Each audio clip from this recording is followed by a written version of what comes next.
On se regarde, tous les quatre, et on constate tous le même problème. La respiration, c'est celle d'aucun de nous quatre, puisqu'elle provient d'un endroit et qu'à cet endroit-là, il n'y a aucun d'entre nous. Et cette situation, elle dure probablement 10 secondes, mais en ressenti, elle dure 10 jours. Arnaud, toujours le visage éclairé, éteint la lampe torche, et là on attend 30 secondes dans le noir complet. Je sais ce que vous dites mais pourquoi vous avez pas éclairé là d'où venait la respiration pour voir ce que c'était? Eh ben écoutez, la réponse est simple, on ne voulait pas voir ce que c'était. On voulait devenir invisible, cette fois on voulait devenir un tronc d'arbre tous. Et le bruit de respiration se rapproche de nous. On n'entendait pas, en plus de ça. Et là Arnaud rallume la lampe et dit « Courez !»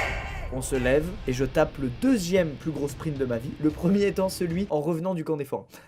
Il y a un des gars du groupe pendant qu'on court qui se mange une racine d'arbre et qui tombe.